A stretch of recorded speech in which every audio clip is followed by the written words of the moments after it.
Hey guys, let's get more news about Warriors, but first, don't forget to subscribe and leave your like. Warriors Steve Kerr hints at urgent Tracy Jackson Davis, Moses Moody decision ahead of playoffs. So much for Sunday's humiliating loss to the Boston Celtics, stalling the Golden State Warriors' momentum. The Dubs outclassed the Milwaukee Bucks at Chase Center on Wednesday in one of their finest efforts of the season, blowing out Giannis Antetokounmpo, Damian Lillard and company 125-90 in front of a raucous home crowd. Tracy Jackson Davis shined brightest for the Warriors, rescuing his team from a second-half letdown with a game-changing stint in the third quarter once Milwaukee cut a 20-point lead to 6. The rookie big man enjoyed separate sequences of blocking Giannis Antetokounmpo on one end and finishing with a dunk on the other, his rim protection and gravity as a roll man looming extremely large against one of the biggest teams in basketball. Moses Moody flashed once again, too, despite moving back to the bench due to Andrew Wiggins' return from a 4-game personal absence. While he wasn't as impactful as Jackson Davis, Moody's dogged on-ball defense of Damian Lillard and all-around physicality was a continuation of the progress he showed while filling in for Wiggins as a part-time starter on Golden State's 3-1 road trip.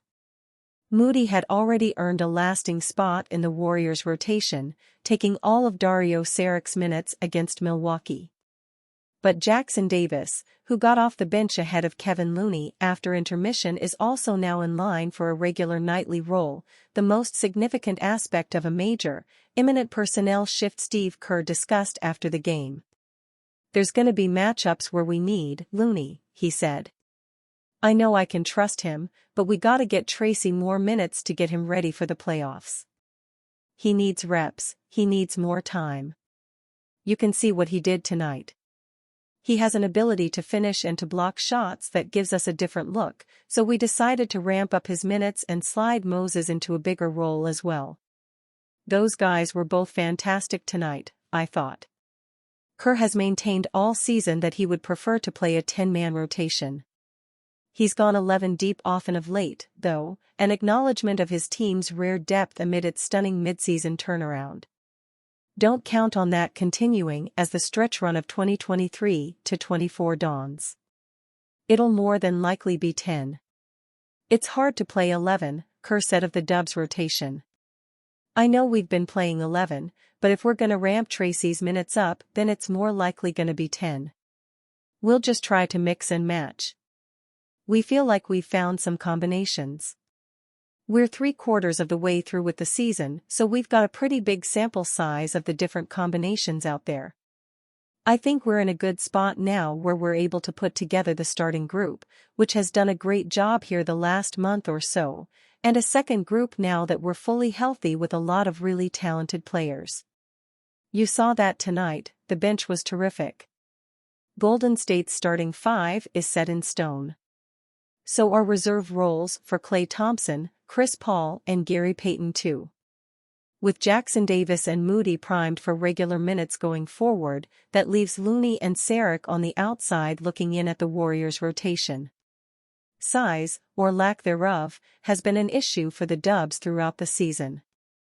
Mothballing both Looney and Saric only makes this team more diminutive, with perimeter spots reserved for smaller guards who lack explosive athleticism and the likes of Wiggins, Thompson and Payton set to play a lot of de facto power forward.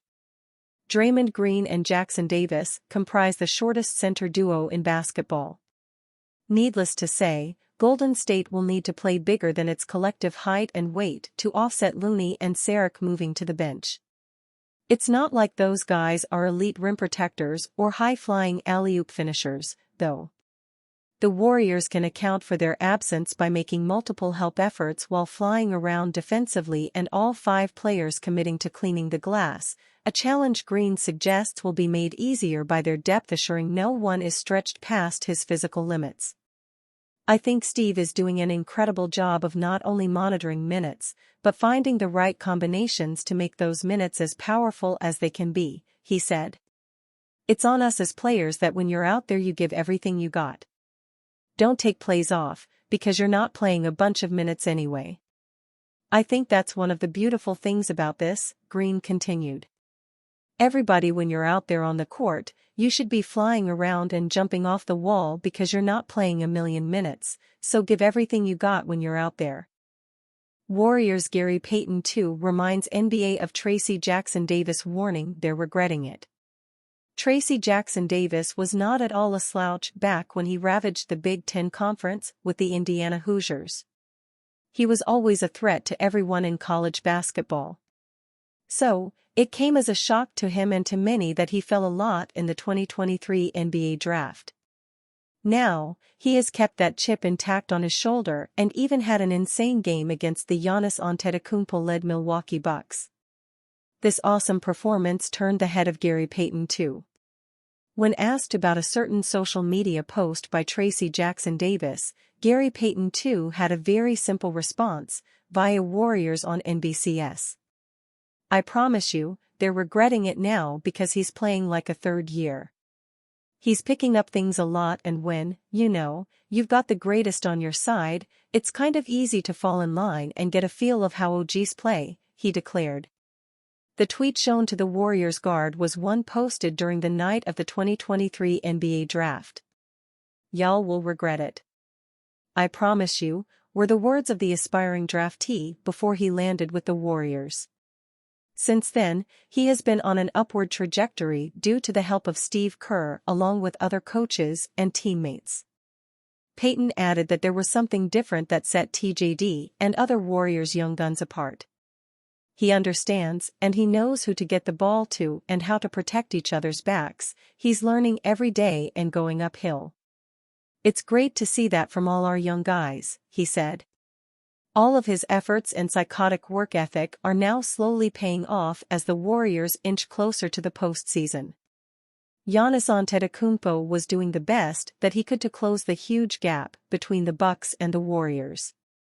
He scored 23 points, grabbed 7 rebounds, and even dished out 6 assists. But only Damian Lillard and Bobby Portis Jr. managed to back him up. The Warriors, on the other hand, saw Stephen Curry pop off but involve his teammates a lot more. Curry had 29 points, while leading the team with 8 rebounds. He also saw 5 other players reach double-digit scoring numbers. Brandon Podziemski and Payton were also just a bucket away from extending this list. But it was not just the offense that set the Warriors apart. They blazed up for 32 points in the fourth quarter while also just allowing 9 points from their opponents. This was a big bounce-back performance after losing by 52 points to the Boston Celtics.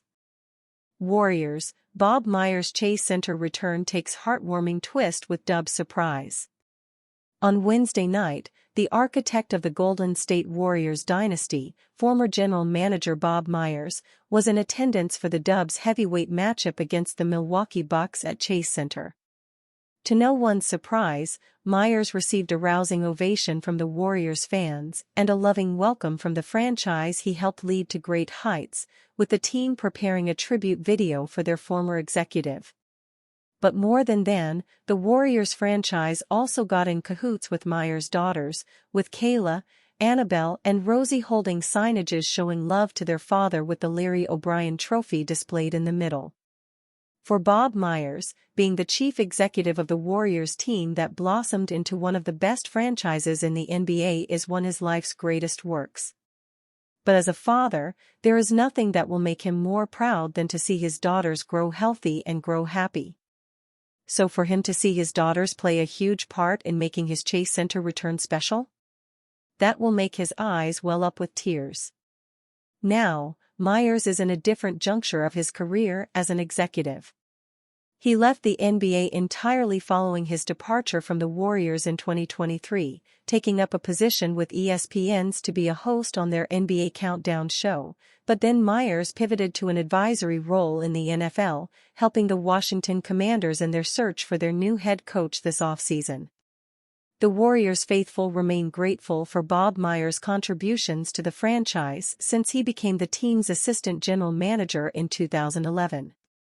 In 2012, Myers received a promotion to become the team's general manager. He led the front office in their decision to draft Harrison Barnes and Draymond Green in 2012. He signed Andre Iguodala in 2013, spearheaded the hiring of Steve Kerr in 2014, and helmed their free agency heist of Kevin Durant in 2016. Myers will forever be a beloved figure among Warriors fans, and at this point, there might not be anything that burns this bridge as the 48-year-old moves forward in the new chapter of his illustrious career. And you, fan, what do you think of the situation, Boby Myers? Leave your opinion in the comments.